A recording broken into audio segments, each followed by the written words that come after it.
Não há dúvida que esses dois animes se tornaram amplamente conhecidos ao redor do mundo. Jujutsu Kaisen e Solo Leveling. O que essas duas histórias têm em comum são os dois personagens mais populares de suas obras, Satoru Gojo e Sun Jin-woo. O que esses dois personagens têm em comum? A resposta é simples. Ambos carregam o título de O Mais Forte. Mas você já se perguntou o que aconteceria se esses dois se enfrentassem em uma batalha mortal?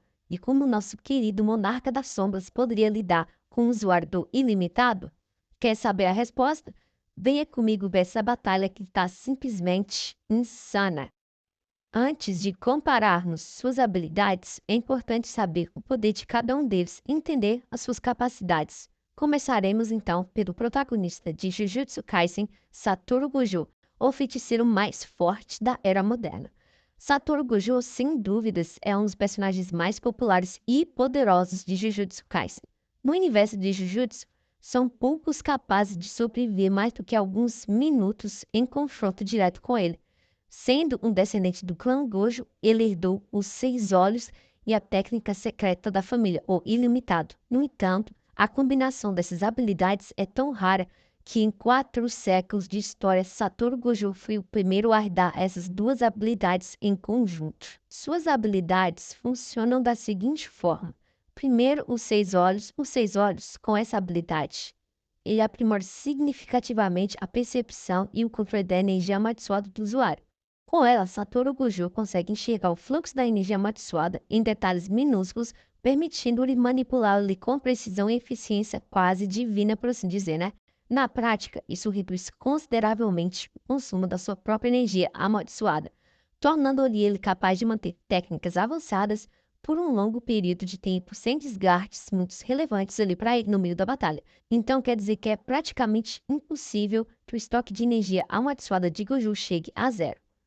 Além disso, Satoru Gojo consegue ler o fluxo da energia amaldiçoada de seus oponentes ao ponto de compreender a sua natureza e suas técnicas antes mesmo delas serem usadas. Satoru Gojo também é capaz de praticamente prever as técnicas e movimentos que serão usados pelos seus inimigos. Sua segunda habilidade é o ilimitado. O ilimitado é a técnica secreta do clã Gojo, é uma das mais versáteis da obra. Seu funcionamento é baseado na manipulação do espaço e na alteração da percepção da realidade. A mais conhecida é o infinito, uma técnica que desacelera indefinidamente qualquer coisa que se aproxime de Gojo, dividindo infinitamente o espaço entre ele e o objeto, até que ele pareça ali 100% imóvel.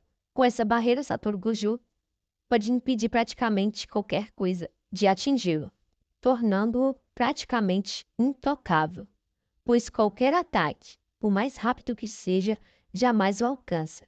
Satoru Gojo também tem o seu azul, uma técnica que amplifica a energia amaldiçoada, criando um campo de atração extrema. Isso faz com que o espaço converja para um único ponto, puxando violentamente tudo ao seu redor.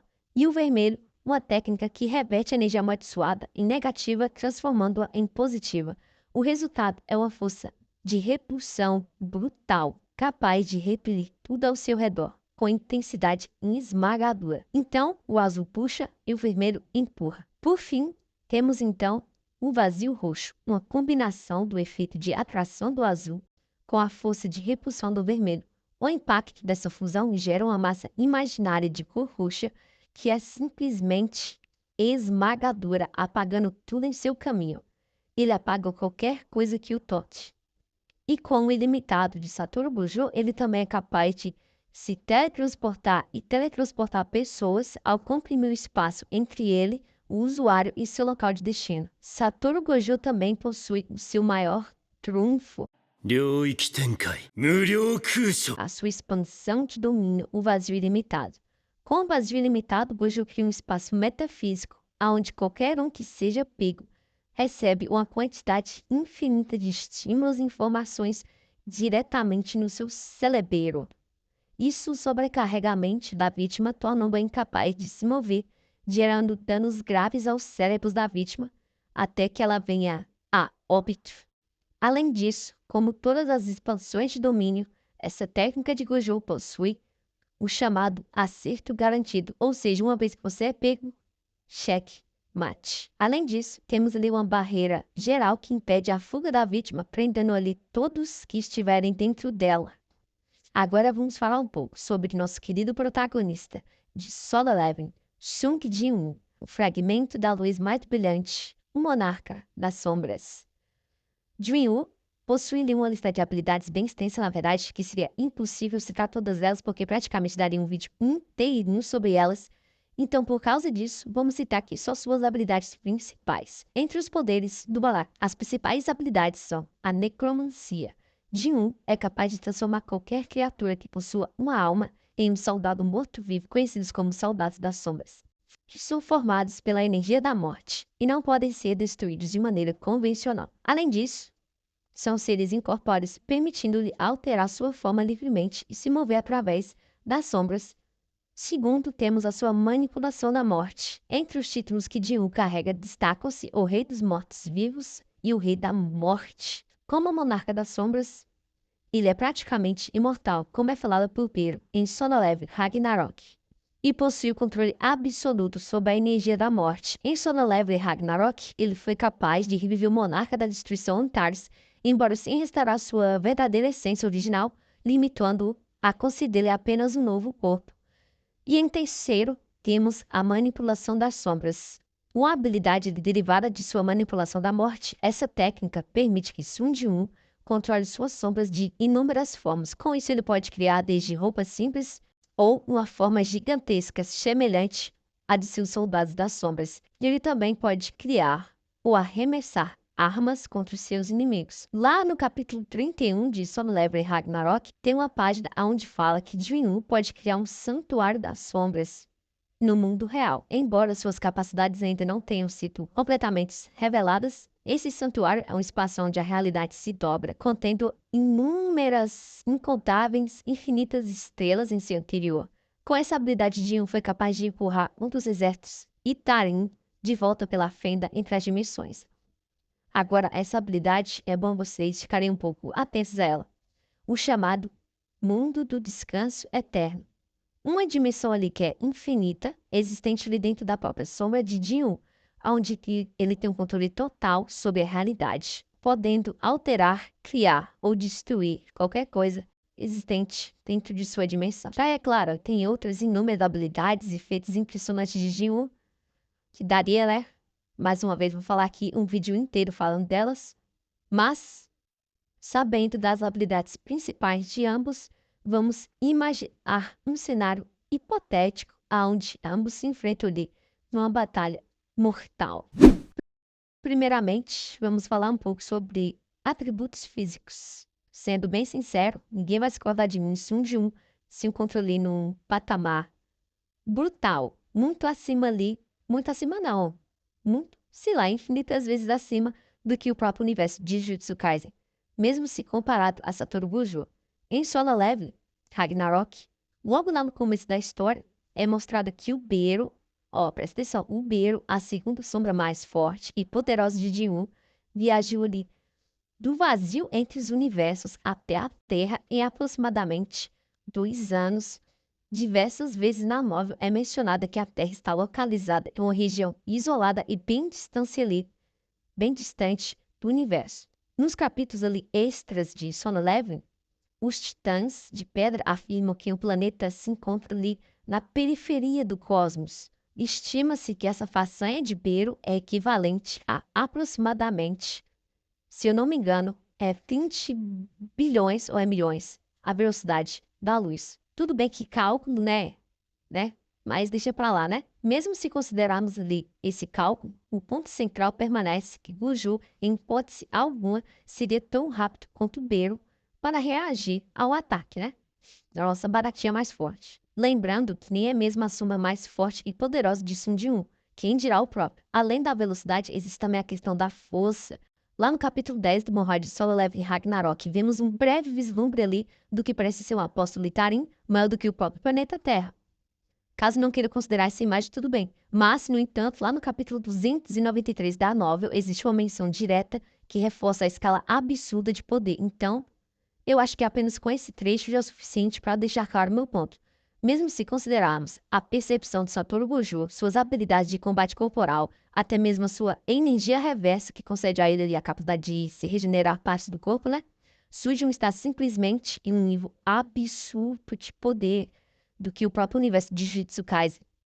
Então, em atributos físicos, Sun Jin-Yoon se encontra no patamar muito acima do que Satoru Gojo. Gojo poderia usar os seus olhos para compreender as técnicas de Sun Jin-Yoon e evitar os ataques dele, usar seu brilho azul ou vermelho e o roxo para destruir partes das Essas das Sombras, usar ali sua energia reversa para se curar de alguns golpes, usar o seu teletransporte em caso de fuga, mas no combate corporal Sun Jin-Yoon se encontra na escala cósmica de nível de poder e poderia amassar Satoru Gojo, mas é claro que nosso querido Gojo ainda tem algumas cartas na manga, muito poderosas que podem ser úteis para ele nessa batalha. Apesar de Sun Jin ter se mostrado muito mais poderoso fisicamente, o primeiro problema real em enfrentar Satoru Gojo seria o seu infinito, já que isso não deixaria que o menino Sung tocar, tornando a luta inconclusiva. No entanto, Jin poderia contornar essa técnica do infinito com o seu domínio do sono eterno, uma dimensão infinita existente dentro da sua própria sombra, o local onde reside todo o seu exército das sombras, e de onde ele tem um controle absoluto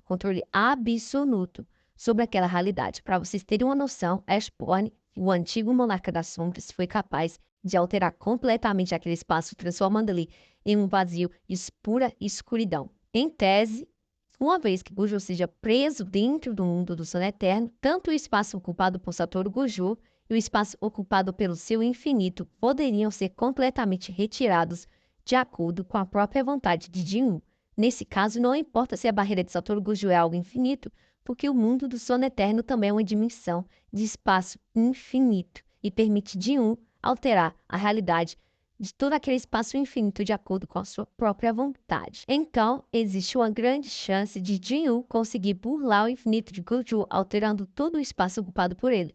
Mas, para isso acontecer, Jin precisaria ser capaz de enviá-lo para dentro de sua sombra, ou puxar o Satoru Gojo para dentro de suas sombras e prendê-lo nessa dimensão. Mas a pergunta é, Jin poderia ignorar o infinito de Gojo, que é algo, assim, bem difícil de se acontecer? A resposta provável é que sim, precisa ficar clara que a sombra de Jin é infinita, já que ela é a própria dimensão do descanso eterno, então, em tese, ele é capaz de anular ou englobar outro infinito. Então, o que o Sun Jin teria que fazer é envolver Satoru Gojo junto do seu infinito, com a sombra, e mandá-lo para dentro de sua dimensão. Vale lembrar que Jin é capaz de se teletransportar ou teletransportar outras pessoas sem precisar ter o contato físico. Com isso, dessa forma, Satoru Gojo teria o seu corpo coberto pelas sombras de Jin e seria enviado para dentro do seu mundo do descanso eterno. Do sono eterno, na verdade. E dentro dessa dimensão, Satoru Gojo teria que lidar com todo o exército das sombras de mais de 100 milhões de sombras de Jin, ou teria a sua existência apagada pelo próprio Jin. Novamente, a dimensão da escuridão infinita concede ao Jin o poder onipotente, como se ele fosse um deus, para criar, mudar, destruir qualquer coisa naquele mundo. Mas antes que Jin o mandasse para dentro de seu santuário, Gojo poderia compreender o funcionamento de sua técnica, prevendo o perigo, usaria o seu trunfo mais poderoso, expansão de domínio, vazio ilimitado. Uma vez que Jin não saberia o que estava por vir, ele seria pego pelo vazio ilimitado e receberia uma quantidade infinita de estímulos e informações, ficando totalmente parado e incapaz de continuar, pelo menos ali. Você acha que ele ficaria imóvel, né? Vale lembrar que o feito do vazio ilimitado varia dependendo da força do alvo. Um exemplo mais comum de todos: humanos comuns recebem sequelas irreversíveis, exposta a mais de 0,2 segundos, milissegundos, na verdade, do vazio ilimitado. Mas contra o feiticeiro mais forte da história, Ryoma Sukuna, o efeito é um pouco menos danoso para o cérebro. Claro que Sukuna sofreu ali um dano bem grave ao ser pego pelo vazio ilimitado, mas o detalhe que precisa ser lembrado é que no caso de Sukuna, ele não ficou 100% incapacitado ao ser pego pelo vazio ilimitado. Sukuna ainda foi capaz de fugir para dentro de sua sombra. E Sun Jin, sendo muito mais forte fisicamente, muito mais forte em escala de poder do que algum personagem de Jujutsu Kaisen, sendo um monarca das sombras, tudo leva que mesmo se Jin fosse pego desprevenido pelo vazio ilimitado e sofresse algum dano ali, ele poderia ter condições o suficiente para se teletransportar para dentro de sua sombra e fugir para outro local. Jin-woo, vendo que Satoru Gojo poderia ser um perigo ali, poderia usar suas habilidades como monarca da sombra para lidar com o vazio limitado de Gojo. Para quem não sabe, os monarcas das sombras eles possuem a habilidade de manipular e destruir barreiras dimensionais. Então, Jin-woo criaria uma fenda ali dimensional, partindo ali ao meio o espaço do vazio ilimitado. E depois disso, cara, as possibilidades ali seriam infinitas, cara. Jin-woo poderia se teletransportar com o Satoru Gojo para dentro de sua dimensão do sono eterno. Com isso, acho que seria uma batalha bem justa, se considerarmos ali o nível de poder atual de Jin-woo, possuindo todos os poderes do Monarca das Sombras. Cara, Satoru Gojo só daria um susto no nosso querido monarca.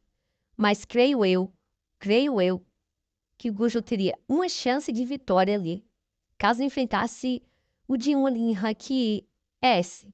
Rank S não, vamos botar ali um rank nacional, que é o mesmo nível ali de Satoru Gojo, né, capaz de destruir ali um país inteiro, sendo que nesse nível, se o Jin-woo fosse pego pelo vazio limitado, acho que seria checkmate. Eu acredito ali que poucas pessoas vão discordar de mim, né? Claro que nosso querido monarca da sombra sairia com a vitória, enquanto o nosso gostoso ali de olhos azuis. E é claro que essa batalha aqui eu analisei de forma, por assim dizer, com meus olhos, né? Dei uma pesquisada a mais, mas eu peguei de inspiração ali do nosso querido Bruno Bandeira, cara. Gostei demais daquele vídeo que ele fez, então eu decidi fazer o meu também. É uma batalha interessante ali de ter uma análise, a interação entre os poderes ali de cada um, né? Claro. Se você tem uma opinião bem diferente da minha, né? Para mim, com certeza, nosso querido monarca das sombras tem a vitória, com certeza, cara, sem hipótese alguma. E caso você tenha algum personagem aí que seria bem capaz de fazer de gato sapato de um, deixe aí nos comentários para mais ter uma ideia básica. E é isso, né? Até a próxima batalha aí, que agora vamos ter essa mudança aqui no canal, fazer umas batalhas aí bem legais aí. Gostei desse assunto. Então é isso. Falou. Até a próxima.